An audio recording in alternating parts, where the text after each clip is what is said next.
welcome to another video. This is section 12, bar to further suit, where a plaintiff is precluded by rules from instituting a further suit in respect of any particular cause of action. He shall not be entitled to institute a suit in respect of such cause of action in any court to which this code applies. मतलब if the rule of CPC बार करते हैं किसी plaintiff को कि वो file नहीं कर सकता एक second suit on the same cause of action, then such further suit is not maintainable. ये प्रोविजन क्या कहता है? ये स्ट्रेंथन करता है जुडिकाटा को. ये कहता है order two rule two and other rules that prevent multiplicity of suits, जो को सूट्स की को डबल ट्रिपल होने से बचाता है. प्रैक्टिकल एग्जांपल अगर इसका दूं मैं आपको ऑर्डर टू रूल टू का, तो है मान लो कोई प्लेंटिफ है, उसने केस किया है फॉर इंजंक्शन किसी प्रॉपर्टी पे ट्रेस पास के लिए, बट उसने क्लेम नहीं किया डैमेजेस या पोजेशन जिसमें वो कर सकता था. The injunction suit is decided, ठीक है. अब बाद में क्या होता है, he files a fresh suit for damages and possession, same cause of action पे अराइज हुआ है वो. तो अब यहाँ क्या होगा, section 12 plus order two rule two apply होगा. यहाँ ये कहा जाएगा कि बाद में अब ये बार्ड है. Once he omitted a relief he ought to have claimed, he cannot file a second suit. Repeated claims for the same relief. मान लो प्लेंटिफ ने सूट किया है डिक्लेरेशन के लिए that a notice is illegal, ठीक है, तो सूट डिसमिस हो गया. अब उसने दोबारा फाइल किया asking again the same declaration, perhaps which different wordings, तो ये फिर से बार्ड है सेक्शन 12 में, because rules do not permit continuous filing of the suit the same cause of action. तो दिस इज सेक्शन 12. बेसिकली जो section 11 है res judicata, उसका ही सब सेक्शन मान सकते हैं सेक्शन 12 को. Section 13, when a foreign judgment is not conclusive, a foreign judgment shall not be conclusive as to any matter thereby directly adjudicating upon between the same parties or between the parties under whom they or may any claim litigating under the same title, except where it has been pronounced by a court of a competent jurisdiction, where it has not been given on merits of the case, where it appears on the face of the proceeding to be founded on an incorrect view of international law or a refusal to recognize the law India in case in which the such law is applicable, where the proceeding in which the judgment was obtained are opposed to natural justice, where it has been obtained by fraud, where it is sustained a claim founded on a breach of any law in force in India. Section 13 कहता है कोई foreign judgment जो है अगर वो binding conclusive है India में, except in 6 situation को ध्यान में रखते हुए. लैक ऑफ जुरिडिक्शन हो, the foreign court had no authority to try the case, ठीक है. एक दुबई में कोर्ट है, उसने पास किया कोई judgment against a person who never lived, जो दुबई में रहा ही नहीं है, ना उसने कोई बिजनेस कैरी किया, ना कोई कॉन्ट्रैक्ट साइन किया कभी, तो वो क्या है, वो कंक्लूसिव नहीं मानी जाएगी. Not given on merits. Judgment must be decided based on evidence and reasoning, not default.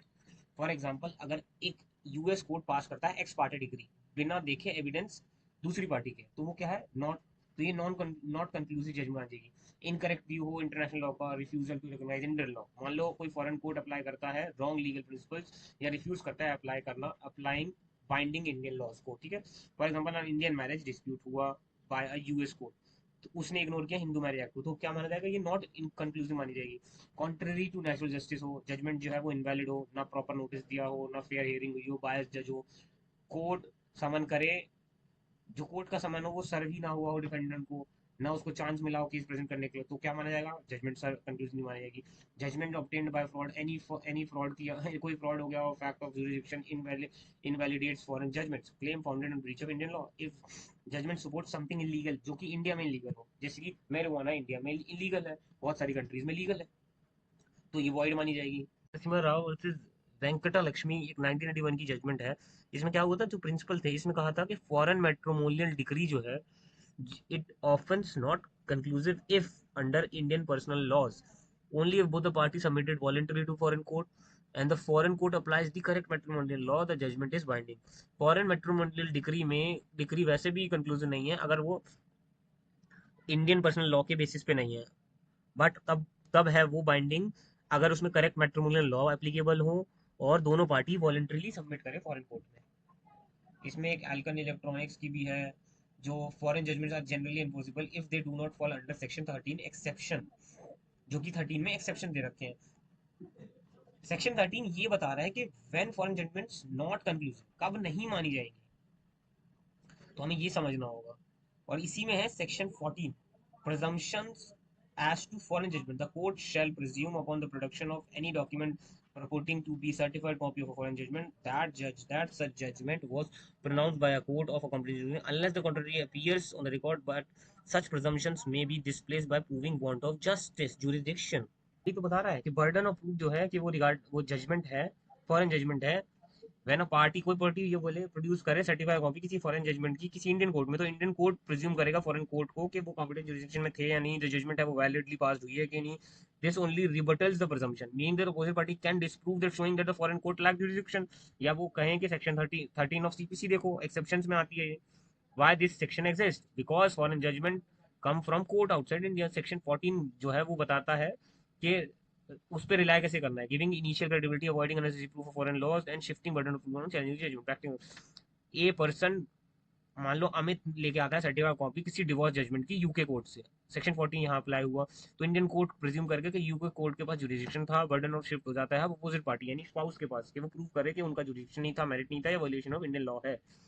Presumption of रिबर्टेड, मान लेते हैं यूएस कोर्ट ने पास किया मनी डिक्री अगेंस्ट किसके, पर्सन जो यूएस में रहा नहीं है, ना साइन किया कोई कॉन्ट्रैक्ट, ना उसको सर्व हुआ है नोटिस, तो डिक्री जो प्रोड्यूस हुई है इंडिया में इनिशियली, तो कोर्ट प्रिज्यूम करेगा कि यूएस के पास जुरिडिक्शन था, डिफेंडेंट जो है वो डिस्प्लेस करें प्रिजम्पशन प्रोवाइडिंग दैट उनके पास कोई कनेक्शन है with US, no valid service हुई थी, therefore US court has exclusive.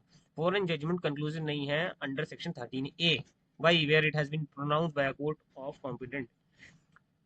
Section 14 जो है ये, इसका मतलब ये है कि फॉरेन जजमेंट कंक्लूसिव है कब, the court assumes jurisdiction was proper unless someone proves otherwise, कोई या तो बता दे कि प्रूव कंक्लूसिव नहीं है, अनटिल अनलेस वो प्रूव्ड है कंक्लूसिव मानी जाएंगी। इसमें आर विश्वनाथन है, विश्वनाथन वर्सेस रुकुल मोल की जजमेंट है जिन्हें सेक्शन 14 क्रिएट करता है प्राइमा फेसी प्रिजम्पशन। तो सेक्शन 14 के अपोनेंट को रिबटल देने का मौका मिलता है कि वो आप एविडेंस पे लेके आओ कि लैक ऑफ जुरिस्डिक्शन किस बात का है।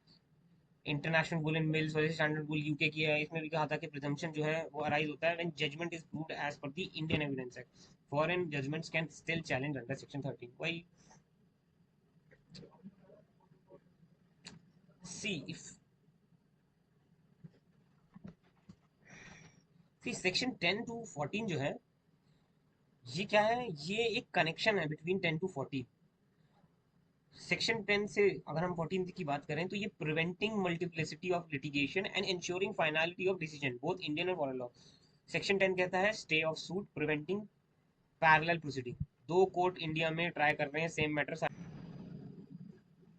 तो preventing litigation on issue already finally decided. और सेक्शन 11 क्या कहता है, 10 ये कहता है कि डुप्लीकेट ट्रायल्स नहीं होंगे, दो कोर्ट इंडिया में है सेम मैटर पे साइमल्टेनियसली नहीं चल सकते, तो वो रोक देता है एक कोर्ट को। सेक्शन 11 कहता है res judicata, finality of previous decision, prevent करता है क्या, ये relitigation of issues already finally decided by competent court in India. इसका भी पर्पस वही है, फाइनलिटी या जुडिशियल डिसीजन। सेक्शन 10 प्रिवेंट करता है टू ट्रायल्स, सेक्शन 11 प्रिवेंट करता है जब second trial after the first is concluded. Section 12 कहता है कि बार टू फर्दर प्रोसीडिंग, ये भी वही है, वो इंश्योर करता है कि प्लेंटिफ जो है will do not split claims and file multiple suits.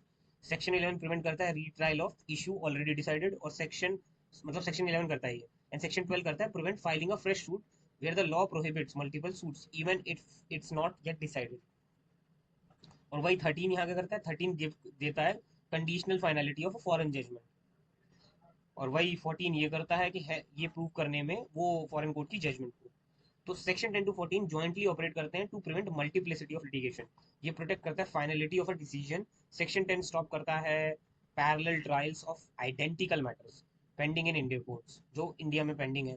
लेकिन सेक्शन 11 कहता है रेजिडिकार, जो प्रोहिबिट करता है रीलिटिगेशन सेम इशू पे जिसको पहले सुन चुके हैं और फाइनल डिसीजन हो चुका है। सेक्शन 12 रीइंफोर्स करता है कि फर्दर जो सूट है सीपीसी में वो नहीं किया जाएगा, पर्टिकुलरली ऑर्डर टू रूल 2 में जहां प्रोहिबिट किया जा रहा है अलग स्प्लिट क्लेम्स के लिए। सेक्शन 13 14 क्या करते हैं, वो एक्सटेंड 14 जो है वो एक्सटेंड करता है principle of finality to foreign judgment, जो ले डाउन करते हैं foreign judgment is not conclusive. Section 14 create करता है रिबटल प्रिजम्पशन कॉम्पिटेंट कोर्ट जो फॉरेन कोर्ट में है, and when such judgments are produced together these provisions ensure that judicial consistency, prevent forum shopping and holding integrity of judicial process.